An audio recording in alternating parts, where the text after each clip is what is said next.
Por que está se tornando tão difícil para estudantes universitários encontrarem emprego? Recentemente, muitos de vocês me fizeram essa pergunta, e hoje vamos analisá-la juntos.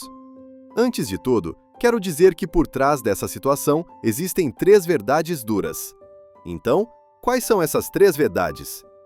Convido você a acompanhar o episódio de podcast de hoje. Bem-vindo ao Que Ninguém Te Conta, onde falamos sobre as verdades que a sociedade não quer que você saiba. Atualmente, tanto no Vietnã quanto no mundo inteiro, existem muitas contradições evidentes. Enquanto o número de estudantes que se formam na universidade cresce a cada ano, as oportunidades de emprego tornam-se cada vez mais limitadas. Isso levou a uma realidade em que muitos jovens se formam e acabam desempregados. A seguir, estão 3 principais causas dessa situação. A primeira razão é o aumento constante no número de formados, enquanto a economia, por outro lado, está desacelerando. As universidades expandiram suas vagas, o que resultou em cada vez mais estudantes entrando no mercado de trabalho, justamente em um período em que as dificuldades econômicas tornam os empregos mais escassos. Você pode perceber isso claramente nas comunidades onde vivemos. Ao longo das gerações, desde os nascidos nas décadas de 1970, 1980, 1990, até os que nasceram após os anos 2000, o número de pessoas que frequentam a universidade e saem em busca de trabalho com um diploma aumentou de forma significativa. Na geração dos anos 70, em uma turma inteira, às vezes apenas alguns poucos iam para a universidade. Na geração dos anos 80, metade estudava, e a outra metade começava a trabalhar logo após o ensino médio. Na geração dos anos 90, restavam pouquíssimas pessoas que não cursavam a universidade. E entre os nascidos depois dos anos 2000, é raro encontrar alguém que não tenha passado pelo ensino superior. Por isso, a primeira causa mais evidente é o número excessivo de formados. E as universidades precisam lembrar que elas não são escolas técnicas. A universidade oferece conhecimento básico e fundamental para que o estudante possa desenvolver por conta própria suas habilidades profissionais. Portanto, não pense que concluir a universidade é uma condição suficiente para conseguir um emprego. Isso é apenas uma condição necessária. E ao entrar no mercado de trabalho, é nesse momento que a verdadeira competição começa. No Vietnã, o número de graduados todos os anos já chegou a cifras muito elevadas. No entanto, as oportunidades de emprego não são suficientes para atender a essa demanda, o que leva ao aumento contínuo do desemprego entre recém-formados. No passado, ingressar na universidade era extremamente difícil, e apenas uma pequena parcela dos estudantes tinha acesso ao ensino superior. Mas com a expansão do sistema educacional, as taxas de aprovação aumentaram consideravelmente, resultando em um excesso de graduados. Somado à desaceleração econômica e à escassez de empregos, isso acabou criando uma crise real. A segunda razão é o desequilíbrio na distribuição dos recursos sociais. Muitas profissões que a sociedade realmente necessita não conseguem atrair recém-formados. Por exemplo, enquanto as fábricas precisam de um grande número de trabalhadores e oferecem rendimentos relativamente altos, muitos jovens não querem trabalhar nesse tipo de ambiente. Muitas pessoas ainda acreditam que empregos de escritório ou em grandes corporações são mais desejáveis, enquanto o trabalho em fábricas é visto como inferior ou aquém das expectativas. Além disso, as longas jornadas e as condições de trabalho exigentes também afastam muitos jovens desse caminho. No Japão e em muitos países ocidentais, a educação básica dá grande importância ao desenvolvimento das habilidades e talentos individuais de cada criança, ajudando a sociedade a reconhecer suas capacidades desde cedo. No Japão, muitas escolas primárias funcionam apenas meio período, e o restante do tempo é dedicado a esportes e atividades artísticas, como canto, desenho e artes em geral. Depois, ao ingressar no ensino fundamental e médio, os estudantes seguem trajetórias educacionais de acordo com suas aptidões. Um exemplo claro disso é o sistema de futebol escolar no Japão, que é altamente desenvolvido. A maioria das escolas, do ensino fundamental ao médio, possui times esportivos. Crianças apaixonadas por esportes são identificadas e incentivadas desde cedo. Já no ensino fundamental e médio, aqueles que seguem o caminho acadêmico continuam estudando disciplinas centrais como matemática, física, química, literatura e línguas estrangeiras. Com isso, as oportunidades de emprego no futuro tendem a ser mais equilibradas. Não existe a situação em que, em um ano, todos correm para estudar finanças e bancos, apenas para depois milhares ou até dezenas de milhares competirem pelas mesmas vagas. Nem ocorre essa mudança abrupta de tendências, como marketing em um período e comércio eletrônico alguns anos depois, repetidamente. A orientação educacional desde cedo não apenas ajuda a desenvolver os talentos individuais, mas também contribui para a definição de trajetórias profissionais ao longo de décadas, reduzindo assim a pressão sobre o mercado de trabalho e sobre a sociedade como um todo. A próxima razão é o ritmo acelerado das transformações sociais e a falta de alinhamento entre educação e realidade. Um grande problema atualmente é que o sistema educacional e o mercado de trabalho estão se afastando cada vez mais. Algumas áreas que já foram consideradas promissoras no passado, como tecnologia da informação, design ou arquitetura, chegaram a ser extremamente valorizadas. No entanto, quando os estudantes concluem seus cursos e se formam, esses setores muitas vezes já estão saturados ou não crescem mais como antes. Enquanto isso, áreas emergentes como tecnologia de semicondutores ou energia renovável enfrentam escassez de mão de obra. Ainda assim, ninguém pode garantir que esses setores também não se tornem saturados dentro de alguns anos. A incapacidade das universidades de acompanhar as rápidas mudanças do mercado de trabalho é um problema muito sério. Muito do que os estudantes aprendem durante 4 anos de universidade frequentemente deixa de ser relevante ou útil quando eles entram no mercado de trabalho. Isso faz com que muitos recém-formados não consigam emprego em sua área de formação ou sejam obrigados a recomeçar do zero, aprendendo habilidades totalmente novas que nunca lhes foram ensinadas. Neste ponto, não tenho capacidade nem visão suficiente para reformular todo o sistema educacional do Vietnã ou redefinir completamente a estrutura profissional da sociedade.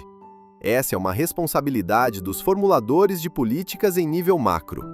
Também é preciso reconhecer que cada país possui seu próprio contexto, suas condições e seu caminho de desenvolvimento. A sociedade japonesa e as sociedades ocidentais também têm seus pontos negativos, assim como o Vietnã tem muitas qualidades próprias. Apesar de enfrentar diversas pressões, o governo vietnamita também vem fazendo esforços consideráveis para apoiar e criar oportunidades para graduados talentosos. Ainda assim, em cada episódio do podcast, depois de levantar o problema, O Que Ninguém Te Conta tentará oferecer algumas reflexões e soluções em nível individual. É importante destacar que essas são apenas opiniões pessoais, com o objetivo de ajudar cada pessoa individualmente, e não soluções para toda a sociedade. Para escapar da disputa sufocante de enviar currículos em massa ou de se jogar em empregos com um nível de concorrência extremamente alto, a primeira coisa que você precisa fazer é mudar a sua própria mentalidade. Neste momento, eu não consigo mudar imediatamente a forma como você pensa. Transformar completamente a visão de alguém em apenas um episódio de podcast é algo muito difícil. O que eu peço é que você escute, sinta e tire pelo menos um conselho deste episódio. Só isso já seria um sucesso. Em primeiro lugar, você precisa abandonar imediatamente a ideia de que cursar uma universidade significa automaticamente ter uma vantagem superior no mercado de trabalho. Lembre-se do primeiro motivo que mencionei anteriormente. Graduar-se e possuir um diploma universitário é apenas uma condição necessária, não uma condição suficiente. E no momento em que você deixa a sala de aula, passa a competir imediatamente com milhões de outras pessoas na busca por trabalho e por renda. Portanto, em resumo, o diploma universitário não é um passaporte. Ele é apenas um retrato do seu perfil, mostrando que tipo de conhecimento você teve acesso dentro da sociedade. Se você quer ganhar dinheiro, precisa aprender habilidades técnicas, as chamadas hard skills. O conjunto de habilidades pode ser dividido em 3 categorias. Hard skills representam 40%, soft skills representam 40% e as habilidades instrumentais correspondem aos 20% restantes. Explicando de forma mais clara, Hard skills são conhecimentos profissionais e técnicos que podem ser medidos, avaliados ou ensinados formalmente. São habilidades adquiridas por meio da escola, de cursos de formação ou de experiências práticas de trabalho. A principal característica das hard skills é que elas podem ser quantificadas e testadas, por exemplo, por meio de provas ou certificações. Elas são facilmente registradas em documentos, diplomas ou certificados, e geralmente são requisitos básicos para exercer uma determinada função, como edição de vídeo, conserto de automóveis, contabilidade ou finanças e banco. As soft skills, por outro lado, são capacidades pessoais e sociais que ajudam você a trabalhar de forma eficaz em ambientes coletivos, lidar com situações e se comunicar com outras pessoas. Elas refletem a forma como você se comporta e reage, e não apenas o seu conhecimento técnico. As soft skills são difíceis de medir e costumam ser avaliadas por meio de observação ou feedback. Elas estão intimamente ligadas à personalidade, à atitude e às experiências de vida, sendo fatores decisivos para o crescimento profissional e o sucesso sustentável a longo prazo. Exemplos incluem comunicação eficaz, trabalho em equipe e colaboração, gestão do tempo, pensamento crítico e resolução de problemas, capacidade de adaptação, resistência à pressão, além de liderança e gestão de pessoas. Por fim, existem as habilidades instrumentais. São habilidades que dão suporte ao seu trabalho, como informática básica, idiomas estrangeiros ou até mesmo saber dirigir. Essas habilidades são bastante flexíveis e, dependendo da profissão, podem se tornar hard skills. No entanto, se não forem a competência central exigida para o seu trabalho, elas permanecem como habilidades instrumentais. Por exemplo, imagine que você e outro candidato estejam concorrendo a uma vaga de assistente executivo. Suponha que as habilidades profissionais, a aparência e a capacidade geral de ambos sejam equivalentes. A única diferença é que o outro candidato sabe dirigir. Quem você acha que o gestor vai escolher? Você, e ainda precisar contratar um motorista. Ou o outro candidato, economizando uma vaga a mais. Durante muito tempo, a sociedade exaltou as soft skills, quase as transformou em algo sagrado e passou a tratá-las como a chave do sucesso, a carta na manga, o amuleto da vida bem-sucedida. Com isso, acabou esquecendo que as hard skills são a verdadeira base, o fator mais importante para que você consiga sobreviver na sociedade. Em termos simples, você precisa primeiro das hard skills. Precisa ter uma profissão concreta antes de falar em competir na vida. Repito mais uma vez para que fique claro: a universidade não é uma escola profissionalizante. A universidade ensina conhecimentos básicos, conhecimentos gerais e métodos de aprendizado autônomo. Quais habilidades você escolhe aprender e até que nível você se aprofunda nelas é uma decisão exclusivamente sua. Por isso, não culpe a universidade. Se você diz que se formou em comércio eletrônico, mas a universidade não ensinou a rodar anúncios, criar conteúdo ou otimizar palavras-chave, então precisa entender o seguinte: a universidade ensinou como a economia funciona, como os pagamentos digitais se integram à vida cotidiana e como o marketing digital transformou o mundo. Esse é o verdadeiro valor da universidade. Se você quer realmente conseguir fazer o trabalho, precisa assumir a responsabilidade de aprender por conta própria. Diminua o tempo gasto assistindo filmes, jogando, saindo para festas ou bebendo, e invista esse tempo em construir um conjunto sólido de hard skills. Em termos simples, aprenda um ofício de verdade. Hoje em dia, existem inúmeros cursos de habilidades disponíveis na internet, muitos com custos muito baixos ou até mesmo gratuitos. Depois disso, procure um trabalho de meio período adequado para acumular experiência e renda ao mesmo tempo. Aprenda a valorizar o seu tempo. Se você não souber economizar e usar o tempo de forma eficiente a partir de agora, chegará o dia em que se arrependerá e será obrigado a lidar com o tempo de uma maneira muito mais dolorosa. Falando em trabalho de meio período, eu não sou contra que os jovens trabalhem, mas é preciso ser calmo e inteligente ao escolher esse tipo de trabalho.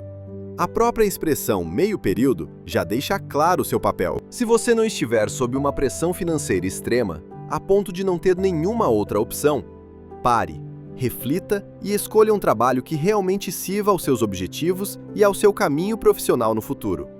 Se você quer se tornar um publicitário, um profissional de marketing ou um especialista em bancos, pergunte a si mesmo: que habilidades ou experiências você realmente pode aprender trabalhando como garçom em um restaurante ou atendendo em um café?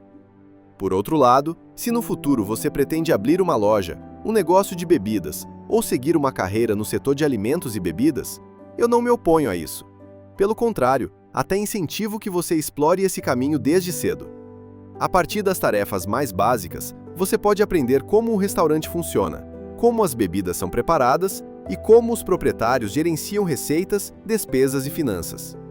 A coisa mais importante é que você defina claramente seus objetivos e faça um plano para a sua vida. Caso contrário, você apenas desperdiçará os preciosos anos da juventude em troca de salários modestos e de alguns prazeres passageiros, vividos de forma despreocupada. Depois de acumular hard skills sólidas, é hora de começar a pesquisar e planejar a sua carreira. O que você precisa fazer agora é aprender e perguntar. Amplie seus relacionamentos, leia mais e observe mais. Quer conquistar um emprego na área de marketing? Leia livros sobre marketing. Conecte-se com pessoas mais experientes que já atuam no setor. Assista a vídeos no YouTube para entender como uma equipe de marketing realmente funciona. Aprenda mais sobre plataformas como Facebook, TikTok e Shopee, como elas geram vendas e como constroem conteúdo. Construa uma base sólida de conhecimento e uma rede de contatos consistente.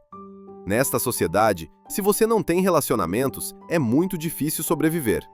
A economia atual é uma economia baseada em conexões. Sem conexões, você enfrentará muitas desvantagens. Há um ditado que diz: não procure uma boa empresa, procure um bom chefe. O aprendizado direto de pessoa para pessoa é a forma mais rápida e eficaz de evoluir. Aprenda com profissionais competentes, com o chefe com quem você já trabalhou em um emprego temporário, com mentores e veteranos da escola ou de clubes, ou com qualquer especialista da sua área que você tenha a oportunidade de conhecer. Não hesite, não seja tímido e não desperdice tempo com relacionamentos vazios. Alimente sua mente com encontros e conversas valiosas com pessoas que realmente podem ajudar você a crescer. Atualmente, eu também administro um pequeno negócio com mais de 10 funcionários, e meu processo de contratação é muito simples, resumido em 2 palavras: um teste. Eu não me preocupo tanto com a formação acadêmica do candidato. O que realmente me importa é o que ele já produziu, se isso é compatível com o trabalho atual, quais são seus interesses e paixões, e se eles estão alinhados com o que fazemos. Se esses pontos fazem sentido, o candidato realiza o teste. Quem se sai melhor no teste é a pessoa mais adequada para a vaga. Não é preciso fazer muitas perguntas, nem avaliar curso ou notas. Apenas os resultados reais importam. Foi assim que construí uma equipe de alta qualidade. Lembre-se, hard skills vem em primeiro lugar. Se suas hard skills são fortes, você já garantiu cerca de 70% da vantagem. Não se apresse em investir em inúmeros cursos superficiais de soft skills por aí. Quando suas hard skills ainda não são suficientemente boas, prepare-se para ter uma profissão concreta que permita sustentar a si mesmo. Com hard skills sólidas, talvez você não fique rico imediatamente, mas nunca ficará completamente sem saída. Por fim, a sociedade tem recursos limitados e as oportunidades também são limitadas. Não desperdice mais o seu tempo. Construa seus sonhos e sua carreira. Prepare um perfil profissional sólido. Seja você um estudante do 1º ou 2º ano, alguém prestes a se formar, ou até alguém que já está trabalhando há alguns anos, mas ainda se sente perdido, não se preocupe demais. Você só se sente verdadeiramente ansioso quando sabe, no fundo, que ainda não é bom o suficiente.